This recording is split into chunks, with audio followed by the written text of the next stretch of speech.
Hello दोस्तों, welcome to the साहित्य academy. साहित्य अकेडमी में आपका स्वागत है। आइए हम एक नए विषय के साथ पढ़ते हैं जिसका नाम है सर्वनाम। यह एक महत्वपूर्ण टॉपिक है और इसे पढ़ना भी जरूरी है। तो इसका नाम है सर्वनाम। देखिए, ये जो सर्वनाम टॉपिक है यह एक महत्वपूर्ण टॉपिक है और इसको पढ़ना जरूरी ही है, और परीक्षा की दृष्टि से भी, और ऐसे सामान्य बोलचाल की भाषा में भी हमें जानना जरूरी हो जाता है। सर्वनाम कहते किसको है, इसकी परिभाषा की अगर बात करें तो आप सब जानते हैं कि संज्ञा के स्थान पर हम लिखते हैं कि संज्ञा के स्थान पर प्रयोग किए जाने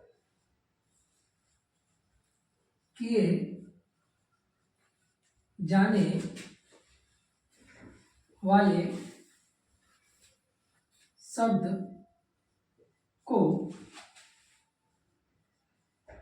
सर्वनाम कहते हैं। ठीक है, ये तो सामान्य सी बात हुई, लेकिन संज्ञा के स्थान पर प्रयोग किए जाने वाले शब्द को सर्वनाम कहते हैं। वह शब्द कौन से हैं ये भी जानना है। जैसे हमने एक नाम लिखा, एक उदाहरण लिखते हैं। जैसे मान लीजिए, जैसे राम घर जाता है। फिर हमने दूसरा लिखा, राम घर जाकर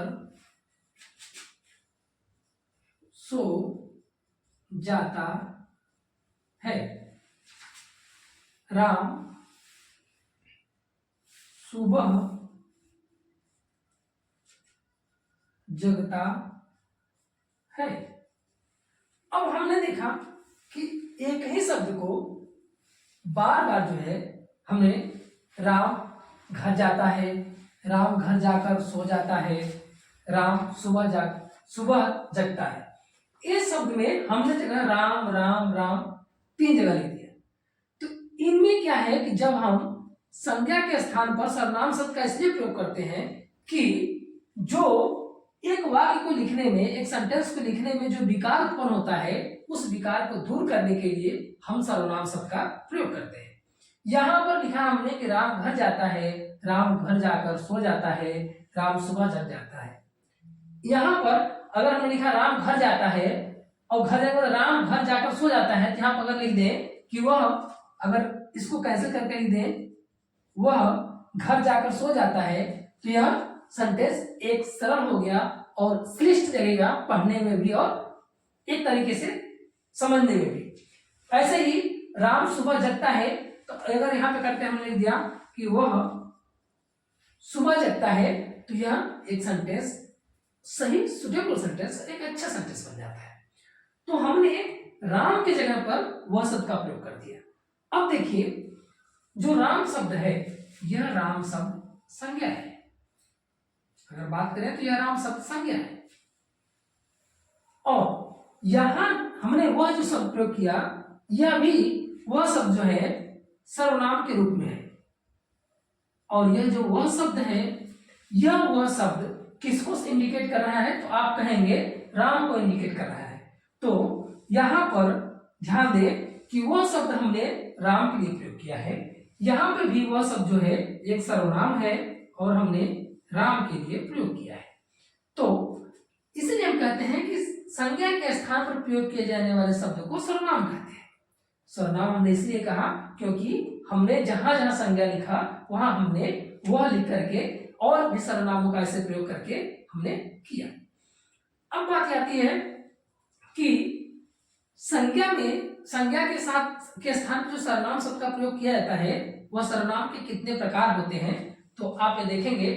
तो संज्ञा के साथ साथ जो सर्वनामों की बात होती है, तो यहाँ पर अगर हम मूल रूप से बात करें तो सर्वनामों के जो प्रकार है वह कुल 11 प्रकार बताए गए हैं।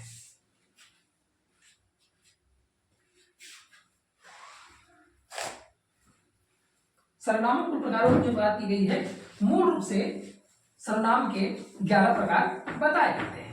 अब वो 11 प्रकार कौन से हैं, आइए उनके बारे में थोड़ा सा जान लेते हैं और देख लेते हैं 11 प्रकार कौन से हैं।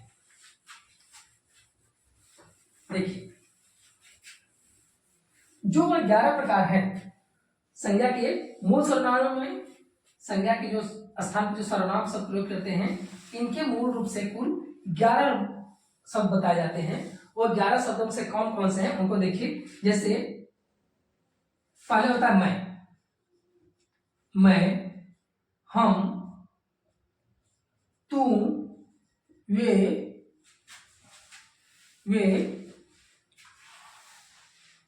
ज्यों, मैं, हम, तुम, वे, आप होता है, आप, यह, वह और जैसे लिखते हैं, जैसे, तैसे, क्या, क्यों। देखिए 1 2 3 4 5 6 7 8 9 10 11, तो ये सब जो है 11 जो है वो सर्वनाम के रूप है, मुख्य रूप से है। और भी ऐसे हैं, तो हम अभी जब इनके भेद में पढ़ेंगे तो हम उसके बारे में डिटेल चर्चा करेंगे और पढ़ते चलेंगे क्या है। अब देखिए, अब सर्वनाम के भेदों की बात की जाती है कि सर्वनाम के कितने भेद होते हैं। तो अब हम इसको मिटाते हैं और सर्वनाम के भेद के बारे में पढ़ते हैं कि सर्वनाम के कितने भेद होते हैं। देखिए, अब सर्वनाम की जब भेद की बात होती है तो सर्वनाम के कुल अगर बात करें तो यहाँ पर सर्वनाम के 6 भेद बताए जाते हैं। वो 6 भेद कौन से हैं, आइए इसके बारे में भी देखते हैं हम। सर्वनाम के 6 भेद कौन कौन से हैं। पहला होता है पुरुषवाचक, दूसरा होता है निजवाचक, तीसरा होता है निश्चयवाचक, चौथा होता है अनिश्चयवाचक, पांचवा होता है प्रश्नवाचक और छठवां होता है संबंधवाचक। ये कुल सर्वनाम के 6 भेद बताए गए हैं। पुरुषवाचक सर्वनाम के 3 भेद, 3 प्रकार। पहला उत्तम पुरुष, मध्यम पुरुष, अन्य पुरुष। पुरुषवाचक सर्वनाम की बात करें तो पुरुषवाचक सर्वनाम किसे कहते हैं, तो कहेंगे जब किसी सर्वनाम में किसी पुरुष कहने का मतलब वो स्त्री हो या महिला, पुरुष का संबंध यहाँ स्त्री या महिला किसी से भी सकता है। वक्ता अर्थात लेखक जब अपने लिए प्रयोग करता है, जब कोई सर्वनाम लेखक या वक्ता अपने लिए प्रयोग करता है तब जो है उत्तम पुरुष कहलाता है। या इसको ये कहें तो आप इसको ऐसे समझ सकते हैं पुरुषवाचक सर्वनाम में कि जब पुरुषवाचक सर्वनाम वक्ता, श्रोता या अन्य किसी व्यक्ति के लिए जिस सर्वनाम का प्रयोग किया जाता है उसे पुरुषवाचक सर्वनाम कहते हैं। अब पुरुषवाचक सर्वनाम जो 3 रूप हैं, उत्तम पुरुष, मध्यम पुरुष, अन्य पुरुष। तो उत्तम पुरुष में आता है वक्ता या लेखक, वक्ता या लेखक। अब इसको ध्यान से देखने की बात है कि वक्ता या लेखक जो है, यह वक्ता या लेखक जिस सर्वनाम का प्रयोग सिर्फ अपने लिए करेगा वह जो है उत्तम पुरुष कहलाएगा। तो वक्ता या लेखक जो है यह सिर्फ अपने लिए प्रयोग करेगा तो क्या कहलाएगा, उत्तम पुरुष। और इसका जो संकेत शब्द है वह है मैं, हम। मैं पुस्तक पढ़ता हूं, मैं पुस्तक लिखता हूं, हम पुस्तक पढ़ते हैं, हम पुस्तक लिखते हैं। तो यह हो गया उत्तम पुरुष। जब लेखक या वक्ता जब अपने लिए सर्वनाम शब्द का प्रयोग करता है तो होता है उत्तम पुरुष। अब जो है दूसरा है, देखिए आपका मध्यम पुरुष। अच्छा, वक्ता या लेखक जो है, जो उत्तम पुरुष है, यह जो है सिर्फ और सिर्फ इसमें एक व्यक्ति होता है, वह होता है वक्ता या लेखक। स्वयं जो अपनी बात कह रहा है, अपने बारे में बात कर रहा है, वह एक व्यक्ति होता है। तो यह व्यक्तियों की संख्या 1 होती है। दूसरी चीज मध्यम पुरुष। मध्यम पुरुष में जब श्रोता या पाठक आ जाए, यानी श्रोता सुनने वाला या पाठक जो है पढ़ने वाला। जब श्रोता या पाठक के लिए प्रयोग किया जाए तो वह मध्यम पुरुष सिद्ध होगा।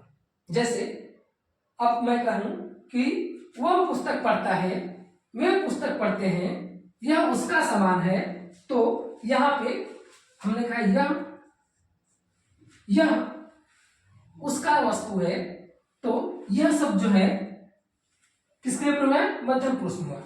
इसके लिए कहूं वे लोग कौन थे जो अभी नहीं आए। हमने एक वाक्य बोला वे लोग कौन थे जो अभी नहीं आए, तो वे सब जो प्रयोग किया वे दूसरे व्यक्ति के लिए प्रयोग किया जो मध्यम पुरुष में है। तो ऐसे ही और सब देखिए उनका उनका उनका क्या नाम है, उनका क्या नाम है जिसे आप बता रहे थे, तो उनका शब्द भी हमने उसके लिए प्रयोग किया जो दूसरा व्यक्ति है, मतलब मैं तो बोलने वाला मतलब मैं हूं, लेकिन जिस व्यक्ति का प्रयोग कर रहा हूं, जिस व्यक्ति का मैं संकेत कर रहा हूं, वह जो है मध्यम पुरुष में आ रहा है, क्योंकि वह दूसरे व्यक्ति है जिसके बारे में मैं बात कर रहा हूं। यहाँ पर दो व्यक्ति होते हैं। उत्तम पुरुष में, मध्यम पुरुष की जो बात करें तो मध्यम पुरुष में हर व्यक्तियों की जो संख्या होती है 2 लोगों की होती है। यहाँ पे 2 व्यक्ति आमने सामने होते हैं, या एक व्यक्ति जो है दूसरे व्यक्ति के बारे में बात करता है, तो यहाँ 2 व्यक्तियों की बात की जाती है। ऐसे ही अब अन्य पुरुष की बात की जाती है। ये कुछ शब्द हैं, संकेत शब्द हैं जो इनके यहाँ प्रयोग करते हैं। वैसे ही अब देखिए यहाँ पर अन्य पुरुष में भी बात करें तो अन्य पुरुष जो है, तो यहाँ अन्य पुरुष उसके लिए है जो पहला दूसरे के साथ साथ तीसरा व्यक्ति भी आ जाए। तीसरा व्यक्ति कैसे? जैसे मैं हूं, आप हुए और कोई तीसरा व्यक्ति आ गया, तो मैं उसके लिए प्रयोग करूंगा कि हम, तुम, वे। हमने कहा देखिए यहां पे भी अगर बात करें तो हो जाएगा वे, उनका,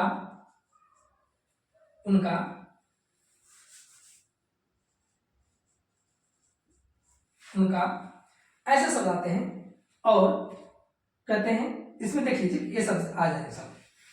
अब ये जो शब्द है, यह शब्द जो है अन्य पुरुष के अंतर्गत भी आएंगे। और देखिए यहां भी आप ध्यान दीजिएगा, वे, उनका जो शब्द है यह मध्यम पुरुष में भी आ जाएगा, और इसके साथ साथ आप ध्यान दें तो यह इसमें और भी आते हैं, कभी मध्यम पुरुष में, एक अन्य पुरुष में भी आ जाते हैं। यहाँ और भी आ सकता है, जैसे तुम आ जाएगा, इसमें इसके नीचे और लिख सकते हैं तुम, तुम्हारा, तो ये सब भी आते हैं इसी के अंदर। तो कुछ ये संकेत शब्द हैं जो मध्यम पुरुष, उत्तम पुरुष, मध्यम पुरुष और अन्य पुरुष के अंतर्गत आते हैं। ठीक है, तो ये हुए हमारा पुरुषवाचक सर्वनाम के अंतर्गत तीनों प्रकार। आइए अब आगे देखते हैं।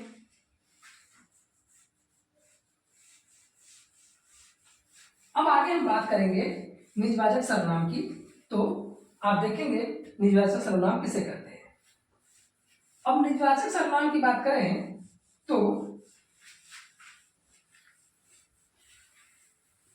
निजवाचक सर्वनाम में निजवाचक सर्वनाम वे होते हैं जो इसमें उत्तम पुरुष, मध्य पुरुष या अन्य पुरुष, ये तीनों का बोध कराता है, और वो स्वयं क्या है, निज मतलब स्वयं अपने लिए प्रयोग किया जाता है। जहां पे उत्तम पुरुष, मध्यम पुरुष या तीनों पुरुष आएंगे, और इसमें उसके साथ साथ जो है हम स्वयं जो है अपने लिए प्रयोग करते हैं। निजवाचक सर्वनाम में जो शब्द लेखक, पाठक या अन्य पुरुष, ये तीन लोग आते हैं। इसमें लेखक हो, पाठक हो या अन्य पुरुष हो, जो पुरुषवाचक सर्वनाम में उत्तम, मध्य, अन्य पुरुष थे, इनमें से कोई भी व्यक्ति जो स्वयं अपने लिए जिन शब्दों का प्रयोग करेगा वह निजवाचक सर्वनाम के अंतर्गत आएगा। अब वह, जैसे मान देख लीजिए कि वह कौन से हैं शब्द, जैसे मैं लिखूं मैं, हमने लिखा मैं, तो मैं अपने लिए किया तुम, तो ये भी शब्द आ गया तू, या तुम, ये भी शब्द आ गया। वह, तो वह, ये भी शब्द आ गया। तो निजवाचक सर्वनाम में जब अपना बोध, निजत्व का बोध कराए, या खुद का बोध हो, या खुद के लिए जब प्रयोग करे, तो वह निजवाचक सर्वनाम कहलाएगा। अब जैसे करें तुम कहाँ जा रहे हो, तो निजवाचक सर्वनाम। मैं अपना काम खुद कर लूंगा।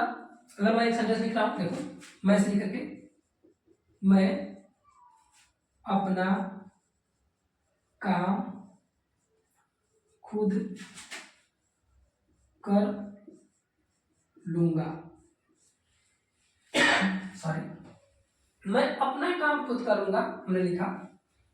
इसका मतलब देखिए, जब खुद के लिए अपना प्रयोग करते हैं तब यहां पर जो है निजवाचक सर्वनाम का प्रयोग करते हैं। ऐसे ही तुम अपने आप चले जाना, एक सेंटेंस लिख रहा हूं, तुम अपने आप चले जाना। अब देखिए, अपने आप चले जाना, अपने आप, जब आप अपने आप के लिए प्रयोग करते हैं तब भी क्या है, निजवाचक सर्वनाम है। ऐसे ही वह स्वयं गाड़ी चलाकर चली जाएगी, लिखता हूं, वह स्वयं गाड़ी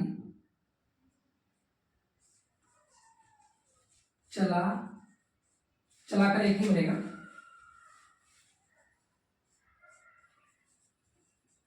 चली जाएगी, वह स्वयं गाड़ी चलाकर चली जाएगी। देखिए स्वयं है तो स्वयं क्या है, वह जो है निजवाचक सर्वनाम के अंदर आ गया। निजवाचक सर्वनाम में कहने का मतलब यह है कि जो सर्वनाम शब्द स्वयं अपने लिए प्रयोग किया जाए वह निजवाचक सर्वनाम कहलाता है, सीधी सी। अब देखिए अगला है निश्चयवाचक सर्वनाम।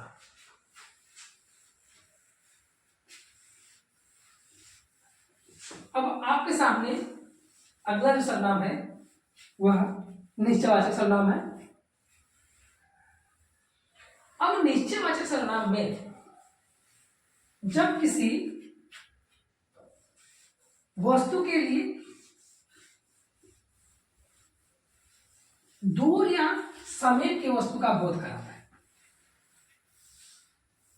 आप इसको कहें कि निश्चयवाचक सर्वनाम जो किसी वस्तु का संकेत जो है वह किसी वस्तु के बारे में बता रहा है, वह वस्तु दूर या पास की जब वस्तु के बारे में संकेत कराए तो निश्चयवाचक सर्वनाम कहलाता है। और इसमें कार्य और क्रिया का होना भी निश्चित होता है। अब जब इसमें दो चीजें हैं, या तो वस्तु के बारे में बताया देगा, दूर या पास की जो वस्तु है, दूर की वस्तु या पास की वस्तु के बारे में संकेत देगा। पहला काम यह दूर की वस्तु के बारे में बताएगा, पास की वस्तु के बारे में बताएगा। दूसरा काम इसमें भी जो कार्य है और क्रिया है वह उसका भी निश्चित बोध होगा, इसलिए इसको निश्चयवाचक सर्वनाम में बोलते हैं। अब जैसे हम कहें वह लड़की, देखिए ये बता लिख रहा हूं, वह लड़की है, हमने लिखा वह लड़की है, तुम क्रिकेट खेलते हो। ये दोनों चीज निश्चित है। वह लड़की है कहने का मतलब तो फिक्स है कि वह लड़की है, यह निश्चयवाचक की सबसे बड़ी पहचान है कि वह सेंटेंस में ही वाक्य में कहता है वह निश्चित वाक्य है। वह लड़की है तो यह निश्चयवाचक सर्वनाम है। तुम क्रिकेट खेलते हो, जाहिर सी बात है वो क्रिकेट खेलता है इसलिए तुम क्रिकेट खेलते हो, तो तुम, यह भी निश्चयवाचक सर्वनाम है। तो निश्चयवाचक सर्वनाम में दूर और पास की वस्तु देखिए, वह लड़की दूर की वस्तु कैसे करा, लड़की बता रहा है जो दूर में दूरी पे है, और तुम जो पास में है, तो यहां पे भी यह निश्चयवाचक सर्वनाम के अंतर्गत आए। अब देखिए अगला जो होता है वो अनिश्चयवाचक सर्वनाम होता है। अब अनिश्चयवाचक सर्वनाम की बात करें तो आप अनिश्चयवाचक सर्वनाम की जब बात करेंगे इसको ये देखते हैं कि अनिश्चयवाचक सर्वनाम है क्या। आई होप कि आपको वीडियो पसंद आ रही होगी और आप इसे ध्यान से देखें और समझने का प्रयास करें। अब हम जो पढ़ने वाले हैं वह अनिश्चयवाचक सर्वनाम के बारे में पढ़ने वाले हैं। अनिश्चयवाचक सर्वनाम क्या होता है, इसको जान लीजिए। किसी अनिश्चित व्यक्ति, वस्तु, घटना के बारे में हमें जो जानकारी प्राप्त होती है उसे हम अनिश्चयवाचक सर्वनाम कहते हैं। हमने कहा किसी वस्तु, व्यक्ति या घटना के बारे में निश्चित जानकारी हमें प्राप्त नहीं होती, अनिश्चित जानकारी प्राप्त होती है। मतलब कोई फिक्स ही नहीं है कि घटना निश्चित ही नहीं है, अनिश्चित घटना है, तो हमारा जो है अनिश्चयवाचक सर्वनाम के अंतर्गत आता है। किसी व्यक्ति, वस्तु या हमने कहा घटना को, जब किसी वस्तु, व्यक्ति के घटना के बारे में कोई निश्चित संकेत हमें न मिले तब हमारा अनिश्चय या अनिश्चयवाचक जो सर्वनाम कहलाता है। अब कैसे पता चलते हैं, इसके कुछ उदाहरण देख लेते हैं। जैसे देखिए, मैं एक सेंटेंस लिखता हूं अनिश्चयवाचक सर्वनाम के बारे में, जैसे शायद आज वर्षा होगी, तुम शायद भूल चुकी होगी, या लिखूं वह, शायद लिखें, शायद वह भूल चुकी होगी।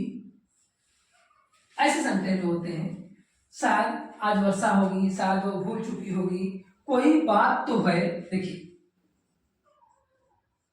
कोई बात तो है, कुछ तो कहना चाहते हैं, कुछ तो कहना चाहते हैं। ऐसे सेंटेंस हो, शायद कुछ, कोई, कुछ, जो ऐसे वाक्य होते हैं या अनिश्चयवाचक सर्वनाम के अंतर्गत आते हैं। इसमें देखिए, कोई बात तो होगी, अब कोई बात होगी, क्या बात है कोई पता नहीं है, निश्चित नहीं है। कुछ तो कहना चाहते हैं, अब क्या कहना चाहते हैं ये भी पता नहीं है। तो कुछ, कोई, शायद ऐसे जब वाक्य प्रयोग करते हैं तो अनिश्चयवाचक सर्वनाम के अंतर्गत आता है। जैसा कि हमने बताया, कोई चीज में निश्चित नहीं है, चाहे वो व्यक्ति हो या वस्तु हो या कोई घटना हो, यहाँ निश्चित नहीं है। जब व्यक्ति, वस्तु, घटना निश्चित नहीं होता तो अनिश्चयवाचक सर्वनाम के अंतर्गत आता है। अब जो है आपके सामने अगला जो आता है जो है प्रश्नवाचक सर्वनाम। अब देखिए, प्रश्नवाचक सर्वनाम किसे कहते हैं, तो अगर इसकी बात करें तो जब हम किसी सर्वनाम में प्रश्न लगा करके उनसे प्रश्न पूछते हैं, और प्रश्न पूछते हैं तब वो प्रश्नवाचक सर्वनाम होता है। और सभी सर्वनाम को हम प्रश्न लगाने से प्रश्नवाचक सर्वनाम नहीं कर देंगे, उसकी एक विशेष है, पहचान है कि वह कैसे जो है प्रश्नवाचक सर्वनाम बनेगा। आइए समझते हैं प्रश्नवाचक सर्वनाम। देखिए, प्रश्नवाचक सर्वनाम जो है इसमें कुछ चीजें हैं, कौन, क्या, कब, कहां, कैसे हम प्रयोग करते हैं। कौन, क्या, हमने लिखा क्या, कौन, क्या, कब, कहां, कैसे, किसको, किसके लिए, आदि ऐसे शब्द प्रयोग करते हैं। और उसके बाद वाक्य के अंत में प्रश्नवाचक चिन्ह लगाते हैं तो प्रश्नवाचक सर्वनाम होता है।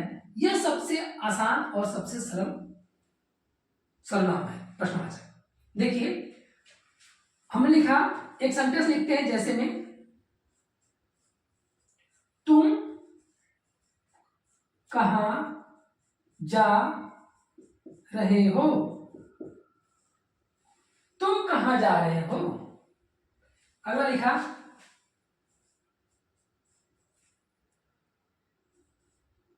तुम्हारा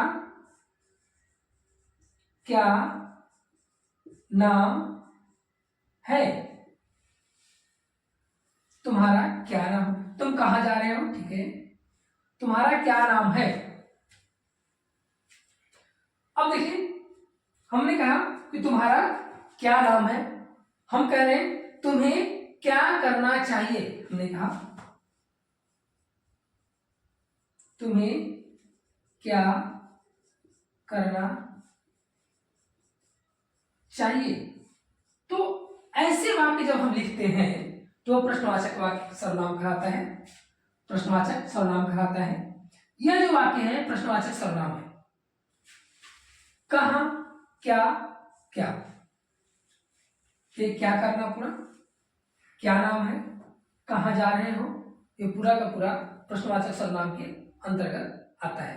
प्रश्नवाचक सर्वनाम सबसे सरल सर्वनाम होता है। इसमें पहचानने के लिए सबसे आसान तरीका कि वह वाक्य के अंत में भी देखेंगे तो यहाँ पर प्रश्नवाचक चिन्ह भी लगा होता है, तो इन चिन्ह को भी ध्यान रखना होता है। और यहाँ पे भी बीच में भी हम प्रश्नवाचक चिन्ह जो शब्द है प्रश्नवाचक शब्द हैं उनका भी हम वाक्य में प्रयोग कर लेते हैं, तो प्रश्नवाचक सर्वनाम चिन्ह ऐसे पहचाने जा सकते हैं। अब जो है एक सर्वनाम आपके साथ और आता है, आइए उसके भी बारे में थोड़ी जान लेते हैं। अब जो है अगला जो है वह है आपके सामने संबंधवाचक सर्वनाम। ये संबंधवाचक सर्वनाम होता क्या है इसके बारे में भी पढ़ लेते हैं और जानते हैं। देखिए संबंधवाचक सर्वनाम है, यह जो है जब एक संज्ञा सर्वनाम का संबंध दूसरे संज्ञा सर्वनाम के संबंध से बताता है। वाक्य में जब दो सर्वनाम शब्द आएंगे या एक से अधिक सर्वनाम शब्द आएगा, एक का संबंध दूसरे से बताता है, तब ये जो है संबंधवाचक सर्वनाम होता है। इसको आसान भाषा में समझने का ही तरीका है कि संबंधवाचक सर्वनाम जब संज्ञा शब्द या सर्वनाम शब्द का प्रयोग कर रहे हैं तो वाक्य में जब प्रयोग करते हैं जब वाक्य में हम प्रयोग कर रहे हैं तो एक शब्द का एक वाक्य का प्रयोग दूसरे वाक्य से संबंधित होता है। एक वाक्य का जो संबंध जो है दूसरे उपवाक्य से होता है। जैसे मैं कहूं कि क्षमा कीजिएगा, मैं कहूं संबंधवाचक में कि जैसा जैसा करोगे वैसा भरोगे, जैसा करोगे वैसा भरोगे। अब देखिए हम संबंधवाचक में जैसा वैसा, आपको पता होगा कि संबंधवाचक सर्वनाम में मैंने आपको जो बताया कि एक वाक्य जो उपवाक्य है उसका दूसरे उपवाक्य से संबंध होता है, एक दूसरे पर आश्रित होता है। जैसा करोगे ये जो है वैसा भरोगे, भरना क्या है, यह वाक्य जो है करने पर निर्भर करता है। तो पहले वाक्य में उपवाक्य में दूसरा जो उपवाक्य है आश्रित है। ऐसे ही इसके कुछ शब्द हैं जो संकेत शब्द हैं, जैसे मैं आपको लिख देता हूं संकेत शब्द यहाँ पे, जैसे जैसा लिखा हमने वैसा, आपने लिखा ज्यों, इसका त्यों, ठीक है। और भी है जैसे जिसकी उसकी, जिसकी उसकी, तो आदि कुछ ऐसे शब्द हैं, ठीक है। ये मतलब एक संबंध बता रहा है। यह कलम कह सकते हैं कि यह कलम किसकी है, या ऐसे कहूं कि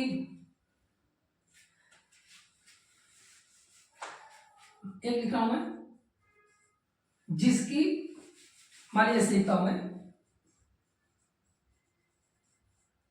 जिसकी लाठी, जिसकी लाठी उसकी भैंस। एक सुना ना, जिसकी लाठी उसकी भैंस। तो अब जिसकी लाठी, लाठी किसकी, उसकी भैंस, भैंस किसकी हुई, उसकी हुई। तो पहला वाक्य जो है दूसरे वाक्य पर आश्रित है। तो संबंधवाचक सर्वनाम में सीधा सा सरल संबंधवाचक सर्वनाम में एक उपवाक्य दूसरे उपवाक्य के साथ आश्रित होता है, और उसी के साथ यह जो है संबंधवाचक सर्वनाम में पहला वाला जो वाक्य है वह दूसरे वाले वाक्य दोनों में एक संबंध बताता रहता है, तो ये संबंधवाचक सर्वनाम है। आइए अब सर्वनाम के भेदों के साथ इसको एक बार थोड़ी सी हम फटाफट रिवाइज कर लेते हैं, ताकि जो है हमें और अच्छे से क्लियर हो जाए। तो इसको रिवाइज करते हैं, देखते हैं। चलिए अब जो है देखिए, आपने सर्वनाम पढ़ा पुरुषवाचक सर्वनाम। पुरुषवाचक सर्वनाम के 3 रूप आपने पढ़ा। पहला कौन सा? उत्तम पुरुष। दूसरा कौन सा पढ़ा आपने? मध्यम पुरुष।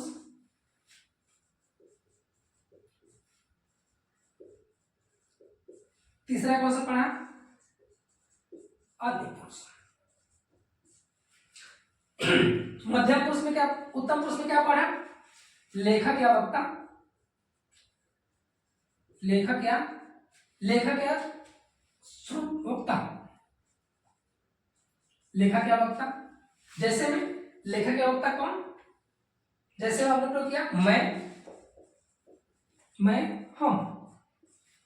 दूसरा अन्य पुरुष। अन्य पुरुष में कौन आया? श्रोता या पाठक। जैसे में यह, वह, तुम। ठीक है। तीसरे में कौन आया? अन्य व्यक्ति, जो मैं और आपसे इतर कोई तीसरा व्यक्ति आ गया है उसके लिए वे, तुम, वे लोग ऐसे शब्द को कहते हैं। ते हुए अन्य पुरुष में, ते हुए पुरुषवाचक है। ऐसे ही अब देखिए अगला बात हम करें तो निजवाचक सर्वनाम। आपने पढ़ा निजवाचक सर्वनाम। निजवाचक सर्वनाम वहां पे जहां पर लेखक, पाठक या अन्य व्यक्ति स्वयं अपने लिए प्रयोग कर रहा है। जब वह अपने लिए प्रयोग करेगा तो वहां पे क्या होगा? वह जो हो निजवाचक सर्वनाम हो जाएगा। जब वह अपने लिए प्रयोग करेगा, तब जब सेंटेंस में अपने लिए, खुद के लिए प्रयोग करे, अपने प्रयोग करे, तो निजवाचक सर्वनाम होगा। ऐसे निश्चयवाचक सर्वनाम में आपने पढ़ा होगा, जैसा कि मैंने बताया, कि जहां पर घटना, व्यक्ति या वस्तु के बारे में कोई निश्चित जानकारी हमें मिले, वहां पे निश्चयवाचक सर्वनाम है। चाहे वह कार्य भी हो या क्रिया भी हो, वह भी एक निश्चित हमें जानकारी मिलेगा, तब वह निश्चयवाचक सर्वनाम कहलाएगा। इसमें जैसे वह लड़की है, वह पुस्तक है, वह मेरी कलम है, ठीक है, यह तुम्हारा घर है, या उस घर में 4 व्यक्ति रहते हैं, तो यह जो है एक तरीके से आपका निश्चयवाचक सर्वनाम के अंतर्गत आएगा। अनिश्चयवाचक सर्वनाम में यहां पर एक संकेत है, कोई या कुछ। ये शब्द है निश्चित। अनिश्चयवाचक सर्वनाम में कोई या कुछ या शायद कुछ ऐसे शब्द का प्रयोग करके हम वाक्य बनाते हैं या बना हुआ मिलता है, वह जो है अनिश्चयवाचक सर्वनाम के अंतर्गत है। जैसे कुछ लोग आज आने वाले हैं, और कुछ लोग कौन से आने वाले हैं इसको जानकारी नहीं है।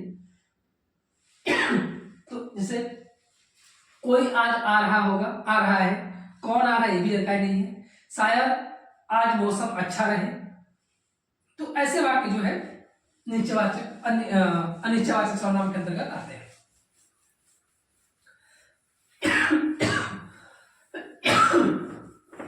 ऐसे ही प्रश्नवाचक वाक्य में जैसे कौन, क्या, कब, कहाँ, कैसे शब्द होते हैं, उसको लगा के जब हम प्रश्न बनाते हैं तो प्रश्नवाचक सर्वनाम के अंतर्गत आता है। और लास्ट में आता है संबंधवाचक सर्वनाम। संबंधवाचक सर्वनाम जो होता है, जब 2 वाक्यों के बीच के संबंध को बताता है, तब वह जो है संबंधवाचक सर्वनाम कहलाता है। जैसा कि मैंने बताया कि जैसा करोगे वैसा भरोगे, जो सो ज्यो तुम, जिसका उसका, हमने कहा जिसकी लाठी उसकी भैंस, जैसा करोगे वैसा भरोगे, यदि तुम मेहनत करोगे तो पेपर में पास हो जाओगे, तो यदि करोगे तो पास होगे। तो ये भी एक तरीके से उपवाक्य है, संबंधवाचक वाक्य है। तो संबंधवाचक सर्वनाम के अंतर्गत ये आएंगे। तो कुल मिला के सर्वनाम के 6 भेद हुआ। उम्मीद करता हूँ कि वीडियो आपको पसंद आ रही होगी और ये पूरे सर्वनाम के टॉपिक क्लियर हुए, तो आप इस वीडियो को देखिए और अपने ज्ञान का ज्ञानवर्धन कीजिए और ऐसे हमें प्यार देते रहिए। तब तक के लिए धन्यवाद।